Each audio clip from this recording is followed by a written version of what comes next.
नमस्ते सदावत्सले मातृभूमि। हम लोग विषय पर बात करने जा रहे हैं। एक तरफ मोदी जी की सरकार के साथ जो इंटरनेशनल एग्रीमेंट हो रहे हैं, यानी कि जो ट्रेड की डीलें हो रही हैं, पूरा विश्व इस समय भारत के साथ डील करना चाहता है, ट्रेड की डील करना चाहता है, क्योंकि भारत ने पिछले 11 साल में जो नया इंफ्रास्ट्रक्चर तैयार किया है, जो नए सिरे से रिफॉर्म किए हैं, जो फॉर्मेट तैयार किया है और भारत के लोगों को स्किल डेवलपमेंट की तरफ ले गए हैं। मैं समझता हूं कि ये पिछले स्वतंत्रता के बाद ये पहली ऐसी मुक्त पॉलिसी भारत ने बनाई या मुक्त तरीके से भारत ने चलना शुरू किया कि भारत की तरफ आकर्षण स्वाभाविक है। उसके दो कारण हैं। एक कारण है कि भारत ने अपने आप को रिस्ट्रक्चर्ड किया और दूसरा भारत की जो लिबरल पॉलिसी है और मोदी जी की जो कूटनीति है, मोदी जी के जो विश्व के अंदर जिस प्रकार से भ्रमण हुआ, विश्व के नेताओं के साथ उनकी मित्रता हुई और उन मित्रता के अंदर से सॉल्यूशन निकलने शुरू किए। भारत सबसे बड़ा विश्व का मार्केट है, इसमें कोई शक नहीं। दूसरी बात है, मैन्युफैक्चरिंग के मामले में भारत एक ऐसा हब बन रहा है जहां पर बहुत सस्ती लेबर और बहुत स्किल्ड लेबर मिलती है। पूरे विश्व को भारत बेच सकता है, इसमें कोई शक नहीं। पहले हम कोशिश करते रहे कि किसी प्रकार से भारत में इन्वेस्टमेंट आ जाए। इन्वेस्टमेंट के बाद अब प्रोडक्शन होगा, प्रोडक्शन कहां बिकेगा, तो ट्रेड डीलें होना स्वाभाविक है। इन ट्रेड डीलों में 50% टैरिफ पहले हमारे ऊपर लगाया गया और 50% टैरिफ का नाम कुछ भी दिया गया हो, रशियन ऑयल और ये वो, लेकिन हकीकत ये है कि अमेरिका भी ये बंदर घुड़की दिखाकर भारत के साथ ट्रीट करना चाहता है, क्योंकि भारत की जो इकोनॉमिक पोजीशन छोड़ दीजिए, भारत की जो प्योर जियोपॉलिटिकल पोजीशन है वो भी बहुत महत्वपूर्ण है, इसमें कोई शक नहीं। दूसरी तरफ हमारे पीछे कभी पश्चिमी देशों ने पाकिस्तान लगाकर रखा था, हालांकि आज भी वो पीछे नहीं हटेंगे। अगर भारत की नीति थोड़ी सी उनके खिलाफ जाती दिखाई पड़ी तो उन्होंने पाकिस्तान लगाकर रखा था। विश्व के ज्यादातर बड़े कंट्री अपने प्रॉक्सी बनाकर रखते हैं। उन प्रॉक्सियों में अगर उन्होंने किसी को बनाकर रखा था तो हमारे खिलाफ पाकिस्तान बनाकर रखा था। कोशिश तो उन्होंने श्रीलंका में भी की थी, कोशिश मालदीव में भी की थी, कोशिश बांग्लादेश में भी चल ही रही है, कोशिश उन्होंने नेपाल के साथ भी की थी। यानी कि हमारे सभी पड़ोसियों के साथ कोशिश ये की गई कि भारत प्रॉक्सी रूप से इनमें उलझ जाए। पर मोदी जी के आने के बाद सबसे पहला काम यह हुआ कि पाकिस्तान को एलिमिनेट किया। दूसरी बड़ी जो संभावना देखने में आई वो पाकिस्तान में अब एक नया प्रॉक्सी अफगानिस्तान के रूप में खड़ा हुआ। यह मोदी सरकार की एक बड़ी कूटनीतिक जीत मानी जा सकती है। यही कारण है कि पाकिस्तान जो हमारे लिए प्रॉक्सी बनाकर रखा गया था और हम उसी में उलझे रहते थे, उसके विरुद्ध या वो अब खुद एलिमिनेट हो गया है। इसका जीता जागता इलस्ट्रेशन आज दिखाई दिया। हम दो तीन बातों पर चर्चा करेंगे। पाकिस्तान के अंदर पहले बम विस्फोट पर बात करेंगे, उसके साथ ही ट्रंप एडमिनिस्ट्रेशन के द्वारा भारत का एशिया का जो मैप बदला गया है, उस मैप में भारत को क्या उन्होंने करके दिखाया है, पाकिस्तान को कहां से उन्होंने नीचा दिखाया है, और इसके अतिरिक्त हम बात करेंगे कि आखिर ये मैप पहले बदला कब गया था। मैं बात कर रहा हूं जम्मू कश्मीर की। जम्मू कश्मीर भारत का अभिन्न अंग है। भारत की पोजीशन डे वन से यही है। भारत ने कभी अपनी पोजीशन बदली नहीं कि जम्मू कश्मीर पूरा का पूरा भारत सरकार का है, भारत का है। हालांकि वो जो आज पाकिस्तान के कब्जे में, जिसको हम पाक ऑक्युपाइड जम्मू कश्मीर कहते हैं, वो भी पश्चिमी देशों की ही देन थी। उसकी चर्चा भी मैं करूंगा कि आखिर पश्चिमी देशों ने वहां कैसे हमारे साथ खेल कर रखा था। और इसके अतिरिक्त एक जो बहुत महत्वपूर्ण बात है वो ये भी है कि आज संसार की पॉलिसी भारत को लेकर देखने का जो नजरिया है वो कैसे बदल गया और कब ये उथल पुथल हुए। तो हम लोग शुरुआत करते हैं कि ट्रंप एडमिनिस्ट्रेशन ने नए सिरे से भारत का जो नक्शा दिखाया है उसमें इंटायर जम्मू कश्मीर को भारत का अंग दिखाया है। हालांकि पहले जब वो ये जो लाइन ऑफ कंट्रोल है, जिसको लाइन ऑफ कंट्रोल एलओसी के उधर वो पाकिस्तान दिखाते थे, एलओसी के इधर वो हिंदुस्तान दिखाते थे। ये उनकी पॉलिसी का हिस्सा था। भारत सरकार ने हमेशा हर फोरम पर जब भी इस तरह का कोई उनका नक्शा पब्लिश हुआ, तब भारत सरकार की विदेश मंत्रालय ने सदैव उनको यह सवाल खड़ा किया है। ऐसा नहीं है कि भारत ने कभी इसको स्वीकार किया हो। सदैव से कहा है कि पाकिस्तान के कब्जे में जो जम्मू कश्मीर है वो भी हमारा है और आपको नक्शे में पाकिस्तान के कब्जे में नहीं दिखाना चाहिए। हालांकि उनकी पॉलिसी ये थी कि पाकिस्तान के कब्जे में है, इसलिए एक्चुअल पोजीशन के आधार पर हम उसको दिखाते हैं, बाकी जो भविष्य होगा वो देखा जाएगा। जब ये उधर चाइना भी ऐसा ही दिखाता था। हालांकि इसके पीछे एक बड़ा रहस्य है, समझना चाहिए कि जब जम्मू और कश्मीर का भारत के साथ अधिमिलन हुआ, अधिमिलन के समय पर जो आज का गिलगिट बाल्टिस्तान का क्षेत्र है, गिलगिट बाल्टिस्तान उस समय महाराजा हरि सिंह से अंग्रेजों ने लीज पर लिया था, क्योंकि उनको रशिया से खतरा था। और गिलगिट बाल्टिस्तान की बहुत सारी रियासतें ऐसी थी या बहुत सारे सामंत ऐसे थे जो रशिया को भी उधर और रशिया भी उनसे इन्वॉल्व था। अफगानिस्तान पर रशिया का कब्जा पहले से था।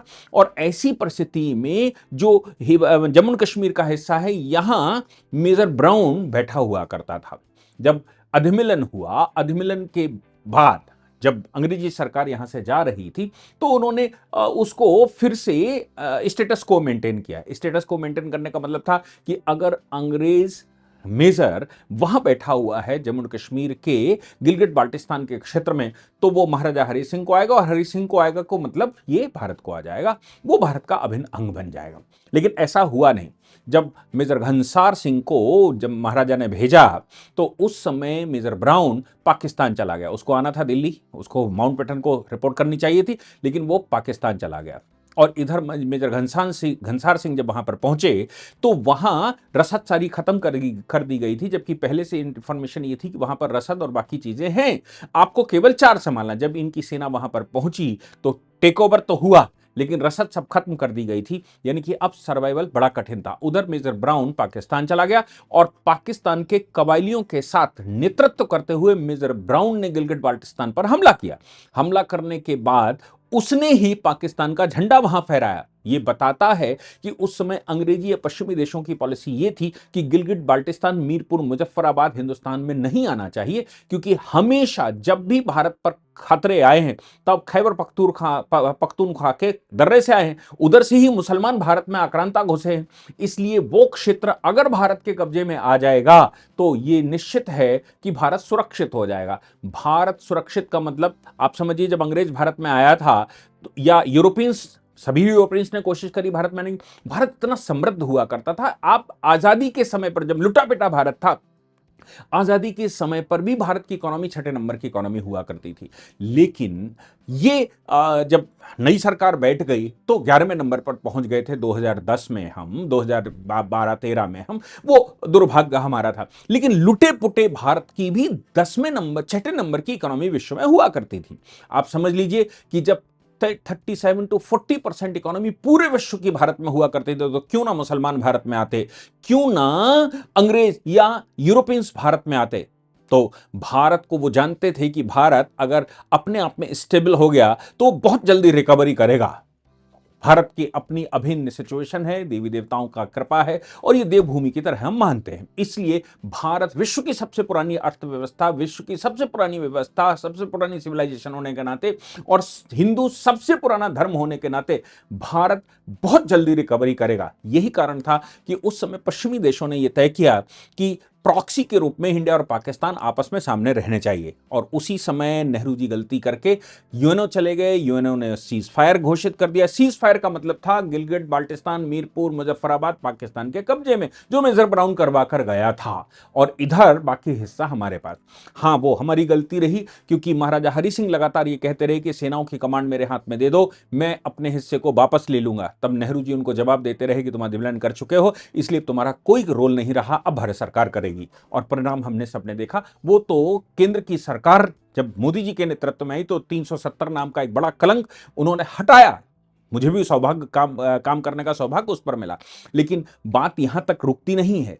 यहां जब यूएनसीआईपी बैठा, तब उस समय तक आप सोच लीजिए कि मोदी जी के बैठने से पहले या अब से पहले तक सारे पश्चिमी देश मोस्टली मोदी जी को ये पाकिस्तान के पक्ष में खड़े हुआ करते थे। इसलिए नहीं कि वो पाकिस्तान को बढ़ाना, इसलिए क्योंकि हिंदुस्तान का प्रॉक्सी वार वहां पर शुरू रखना था, भारत को वहां इंगेज करके रखना था।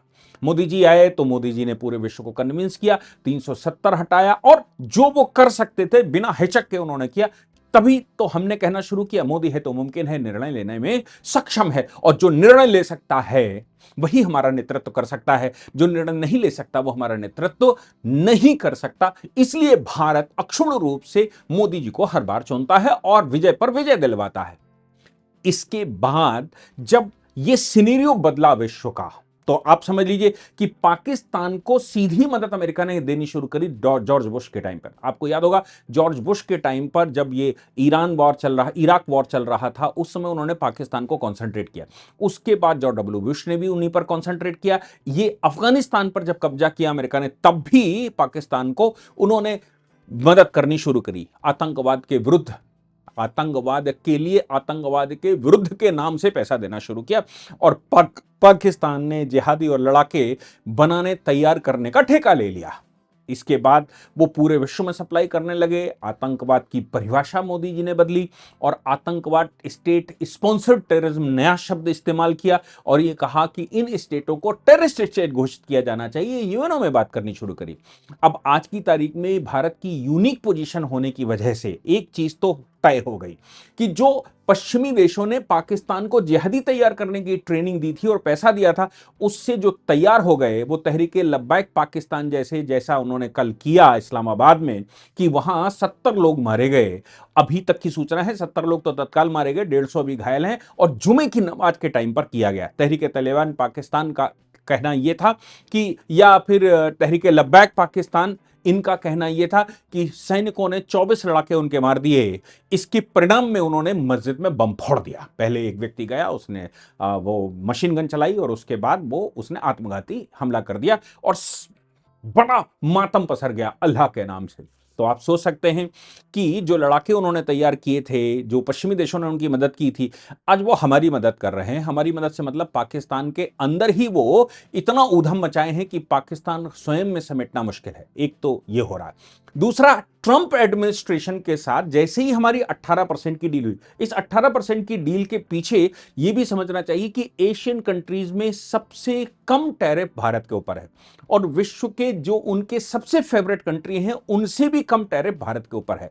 वेनेजुएला, जिस पर उनका कब्जा हो चुका है, वेनेजुएला 20% टैरिफ पर काम करता है और भारत में 18%। आप सोच लीजिए, जबकि हम बहुत सारे विषयों पर उनका माल जब हमारे पास आता है तो हम 50 से 60% टैरिफ भी लगाते हैं।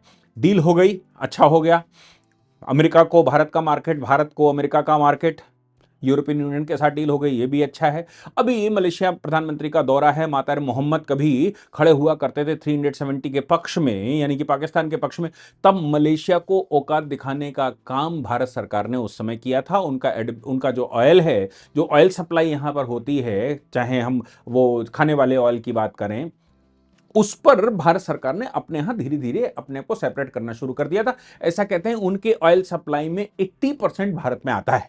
तो ऐसी परिस्थिति में उनकी तो इकोनॉमी एकदम धड़ाम हो गई। आज माताहर मोहम्मद को उनकी सरकार से निकाला गया, पार्टी से निकाला गया और इसके अतिरिक्त अब मलेशिया भारत को अपना बड़ा भाई मानने को तैयार है। आप सोच लीजिए कि ये मोदी है तो मुमकिन है का ही नारा है, इसमें मानना चाहिए। और भारत की अक्षुण्ण सिचुएशन, भारत में जो सब कुछ चल रहा है, भारत में मैंने अभी दोपहर में बताया था कि हिंदू सम्मेलन चल रहे हैं, हिंदू अब उत्कट होकर बाहर निकला है, वो शास्त्र के साथ अब शस्त्रों पर भी बात कर रहा है। इसलिए भारत आत्मनिर्भर हो रहा है, डिफेंस में भी आत्मनिर्भर हो रहे हैं, शास्त्रों में भी हो रहे हैं, एआई पे हम बहुत काम कर रहे हैं, इसके अलावा चिप्स पर हम वो हर विषय जो विश्व में हमें लीड करवा सकता है, हम हर उस विषय पर इस समय काम कर रहे हैं।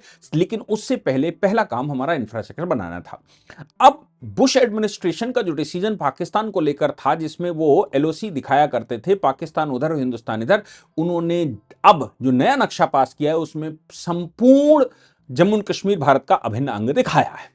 ये मैं समझता हूं कि भारत के लिए एक अच्छी खुशखबरी है। अमेरिका को यह मालूम है कि भारत को नाराज नहीं करना, क्योंकि जो बीच में टैरिफ के चक्कर में तलखी आ गई मोदी जी और ट्रंप के बीच में, वो मुझे लगता है पटाने की कोशिश के लिए यह किया जा रहा है कि किसी तरह से मोदी को नॉर्मल करना है। क्योंकि उन सबको मालूम, आपको याद होगा अजीत डोभाल ने स्टेटमेंट दिया था कि देखो भारत मानेगा नहीं, तुम टैरिफ 50% नहीं 100% लगा। जब उन्होंने कहा हम 250% लगा देंगे तो भारत ने बात करनी बंद कर दी और हमने कहा कि हम हमारे ऊपर डिपेंड होने वाले लोग नहीं हैं, हम संसार में अलग यूनिक स्थिति रखने वाले हैं, हम अपने आप को डेवलप कर लेंगे, तुम 250% लगा दो। अमेरिका के राष्ट्रपति को भी डाउन आना पड़ा। उसको समझ में आ गया कि भारत मानने वाला नहीं है। भारत का नेतृत्व जो जमीन से आता है, चाय की दुकान से आकर यहां तक बैठता है, वो रिस्क लेने में बहुत माहिर है और दृढ़ संकल्पी हैं। राष्ट्रीय स्वयंसेवक संघ के प्रचारक हैं जो कि बिना धन के भी पूरा संगठन चलाते हैं। वो राष्ट्र संत हैं, राष्ट्र राष्ट्रभक्त हैं, ऐसे प्रधानमंत्री जो राष्ट्रीय स्वयंसेवक संघ का प्रचारक हो, ऐसे प्रधानमंत्री को डिगाना, उनकी जो इंस्टीट्यूशनल डेवलपमेंट है, जो ग्रोथ है, उसको छूना बहुत मुश्किल काम है और लगभग असंभव है। इसलिए ट्रंप को भी लाइन पर आना पड़ा, बाकी विश्व के कंट्रियों को लाइन पर आना पड़ा। भारत अब मैन्युफैक्चरिंग का हब बन रहा है, भारत अब एक्सपोर्ट करने पर के लिए तैयार है, लेकिन भारत अपनी जियो स्ट्रेटेजिकल सिचुएशंस के लिए पाकिस्तान को, अगर अब अमेरिका ने पाक ऑक्युपाइड जम्मू कश्मीर को भारत के नक्शे में दिखाना शुरू कर दिया है, इसका मतलब उसके सहयोगी यूरोपियन कंट्री और बाकी जो थोड़े थोड़े गड़बड़ करते हैं वो सब उसको सही करेंगे। भविष्य में ये मानकर चलिए कि अमेरिका ने ये मान लिया है कि ये जो पाकिस्तान के कब्जे में जम्मू कश्मीर है, ये भारत को वापस जाना चाहिए। अगर मोदी को खुश करना है तो इनको ये करना ही पड़ेगा। मैं समझता हूं ये स्ट्रैटेजिकल जीत है, इकोनॉमिक जीत है, और भारत की बढ़ती हुई शक्ति, भारत की बढ़ती हुई अर्थव्यवस्था और भारत का बढ़ता हुआ प्रभुत्व ये विश्व को बता रहा है कि आखिर भारत किस दिशा में मुड़ चुका है और भारत अब क्या कर रहा है। मैं समझता हूं कि जो पॉलिसी उस समय बनाई गई थी पाकिस्तान के पक्ष में, पाकिस्तान प्रॉक्सी के रूप में हमारे खिलाफ खड़ा किया गया था, हमने जब जैसे ही अफगानिस्तान को प्रॉक्सी के रूप में खड़ा किया है, अब पाकिस्तान और अफगानिस्तान समझे हम विश्व के साथ कंपटीशन करने के लिए आगे आ चुके हैं। और अब विश्व के बड़े कंट्री जो हमको जानते नहीं थे, जहां के लोग हमको पहचानते नहीं थे, जहां के एयरपोर्ट पर हमारे मंत्रियों के भी कपड़े उतारकर उनकी सिक्योरिटी चेक की जाती थी, आज वो देश भारत के पासपोर्ट पर गर्व करते हैं, वो भारत से डील करने के लिए आतुर हैं, परेशान हैं। इनका परिणाम ये निकल रहा है कि भारत का विपक्ष बहुत नाराज है, बहुत नाराज। भारत के विपक्ष को लगता है कि जैसा भारत वो बनाना चाहते थे, लुटा पिटा भिखारी भारत, वो तो बदल जाएगा। अगर वो बदल जाएगा तो उनका तो कभी नंबर ही नहीं आएगा, वो तो कभी सत्ता तो दूर, वो तो पार्लियामेंट के अंदर भी घुसना मुश्किल हो जाएगा। इस वैभवशाली भारत में जो अब अलख नई जगी है और विश्व जिस तरह से भारत को देख रहा है और भारत अपने आप को आत्मनिर्भर बना रहा है, डिफेंस के क्षेत्र में, स्पेस के क्षेत्र में, टेक्नोलॉजी के क्षेत्र में, इन क्षेत्रों में जिससे विश्व के ऊपर या विश्व का दबाव न माना जाए, इसके लिए भारत जो अपने आप को तैयार कर रहा है, मैं समझता हूं कि ये बदलते भारत की तस्वीर है। और बदलते भारत की तस्वीर की वजह से ही अब ये जो कुछ दिख रहा है आपको, जो ट्रंप बोल रहे हैं कि Modi is my best friend, जो deal of the mother of the deals, mother of all the deals European Union कह रहा है, जो विश्व के दूसरे कंट्री हमसे समझौता करने के लिए परेशान हैं और भारत के साथ चलने के लिए तैयार हैं, क्योंकि विश्व की जितनी क्रेडिट रेटिंग एजेंसियां हैं वो ये कह रही हैं कि रिसेशन अगर आया तो पूरा विश्व डूब जाएगा, सिर्फ भारत ही एक ऐसा देश है जो बचेगा, सिर्फ भारत ही ऐसा देश है जो सरवाइव करेगा। ऐसी परिस्थिति में सबको भारत का सहारा चाहिए। भारत की सफलता की नाव पर सभी चढ़ना चाहते हैं, क्योंकि भारत ही अगर सरवाइव करेगा, भारत ही केवल बचेगा, तो क्यों ना भारत के साथ चलकर अपने आप को भी बचाया जाए। ऐसा विश्व के ज्यादातर कंट्री इस समय विचार कर रहे हैं। आप सभी नौजवान भारत में 2-3 समस्याओं को अगर सॉल्व कर लें, मैं समझता हूं जाति की समस्या अगर भारत में सॉल्व हो जाए, मैं समझता हूं संप्रदाय की समस्या अगर भारत में सॉल्व हो जाए, मैं समझता हूं ग्लोबल फोर्सेस को अगर हम आउट कर दें, मैं समझता हूं इवेंजिकल चर्च और जो इस्लामिक चरमपंथ है इसको अगर हम सही कर लें, वामपंथ को अगर हम सही कर लें, तो मैं समझता हूं कि भारत की स्पीड विश्व में कोई नहीं पकड़ सकता, भारत को कोई छू नहीं सकता। आज भारत तीसरे नंबर की इकोनॉमी बनने के लिए तैयार है। बहुत जल्द ऐसा होगा कि भारत पहले नंबर की भी इकोनॉमी बन सकता है। जय हिंद, जय भारत,